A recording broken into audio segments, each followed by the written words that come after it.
Ожог роговицы – это, наверное, самое страшное, что может сделать мастер с клиентом, потому что глаза – это единственный, наверное, орган у человека, который во время процедуры перманентного макияжа может быть поврежден. Ну, все остальное, ну, я не знаю, что можно сделать, но если вы лишите своего клиента зрения, это будет просто все, труба, хана вообще просто. Вы должны совершенно точно понимать, как можно наносить анестезию и как нельзя ее наносить для того, чтобы не попала она в глаз и не вызвала тот самый ожог роговицы. И сегодня я вам покажу, как мы ее должны наносить, чтобы она не попала никуда. Всем привет, меня зовут Елена Нечаева, я создатель сети школ, сети студий, я знаю все про процедуру перманентного макияжа. И также мы, кстати, создатели первой в России открытой лаборатории по пигментам. Можете прийти к нам на экскурсию, записаться и посмотреть, как это работает. Представим себе, что здесь у нас уже нарисованный эскиз, что мы обработали кожу и вот это вот все. И смотрите, во-первых, первое, нужное количество анестезии вы выдавливаете себе на руку и убираете больше. Ни в коем случае никогда вы не набираете из общего флакона ничего, просто всегда вот таким образом. Я очень люблю использовать микробраши для того, чтобы наносить анестезию. Потому что, во-первых, это не ватная палочка сейчас в себя впитает все, и мы зря ее потратим. Это как бы пластик, он ничего не впитывает.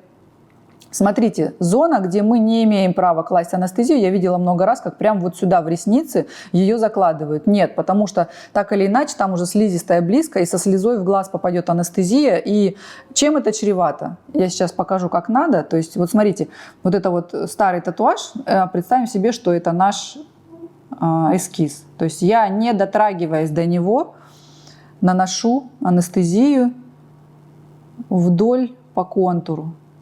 Потому что анестезия срабатывает не только там, где ее нанесли, она как бы облаком вокруг себя обезболивает. Не дотрагиваясь, обратите внимание, чтобы не испортить эскиз, потому что анестезии бывают разные. У кого-то она такая, которая эскиз не размывает, у кого-то она такая, которая любой эскиз вообще просто съест, испортит собой. Вы будете, получается, как будто зря работали, зря рисовали эскиз, потому что вы его потеряете. Вот таким образом я наношу анестезию, аккуратно очень.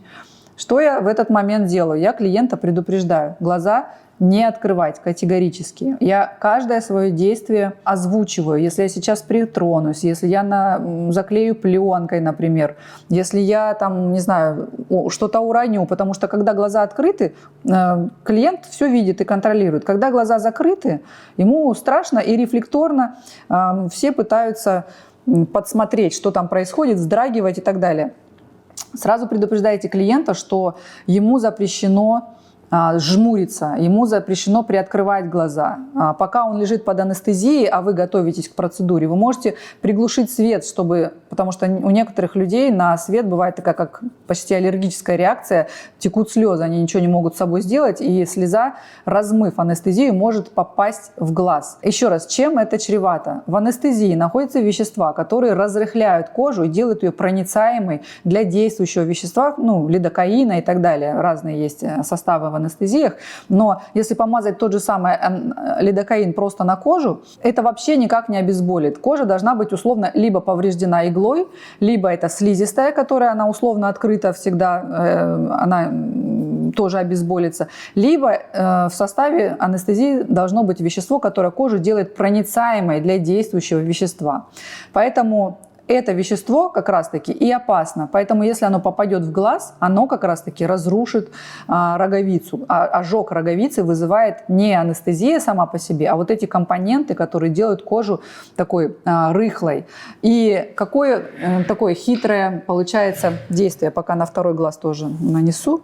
Поворачиваю осторожно, то есть вот видите, да, везде на расстоянии примерно полумиллиметра от стрелки у меня нанесена анестезия. С этой стороны то же самое делаю.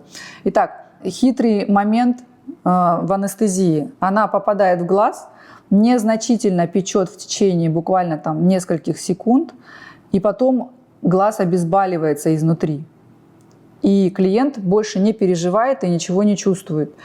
И В этот момент всю процедуру у вас, если не промыть глаз струйно, у клиента находится то самое вещество в глазу и вызывает повреждение. То есть, понимаете, да, она попала, немножечко попекла, обезболился глаз, перестал чувствовать, клиент перестал волноваться, и в этот момент у вас происходит повреждение роговицы. То есть вы должны следить за тем, чтобы даже намека анестезии не было в районе ресниц. Все обезболится прекрасно. Вы можете нанести пленку, но пленку наносить тоже нужно аккуратно, так, чтобы не растеклась анестезия вот в эту сторону, не попала в ресницы. Еще раз, самое важное, клиенту запрещаете глаза открывать, жмуриться, подглядывать.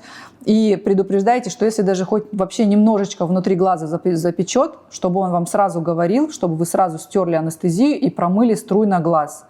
Важный момент, прям промыли струйно, заложили, возможно, корнигель, это протектор роговицы, чтобы уменьшить какие-то проявления. Вот таким образом мы наносим анестезию. Как стирать анестезию? Перед процедурой мы с вами должны стереть анестезию таким образом, чтобы не повредить эскиз, опять, который может очень легко стереться. То есть вы можете ватной палочкой сначала собрать излишки, причем как бы в сторону от эскиза, не на себя, а в сторону от эскиза. Прям вот аккуратно как бы во внешнюю сторону вот это все прям собираете. Не экономьте на ватных палочках, потому что вот как только я ее как бы слегка проворачиваю еще ватную палочку, чтобы не получилось так, что грязной стороной я там размазала, внесла остатки. То же самое на втором глазу. От себя, так, чтобы не повредить эскиз, так, чтобы не попасть в межресничку анестезии, я собираю вот эту вот как бы основную часть анестезии. Обычно, если она полежит 15-20 минут, то она как будто подсыхает, впитывается. Если она не накрыта пленкой, у вас может появиться ощущение, что ее там почти нету. Но она есть, она просто видоизменилась. И обязательно перед тем, как вы начнете уже работать иглой, вы еще и промокните. То есть там, где была анестезия, у вас все впитается. Если не тереть, вот прям вот так положили салфетку и такими промакивающими движениями вот такое сделали действие на одном глазу и на другом тоже глазу.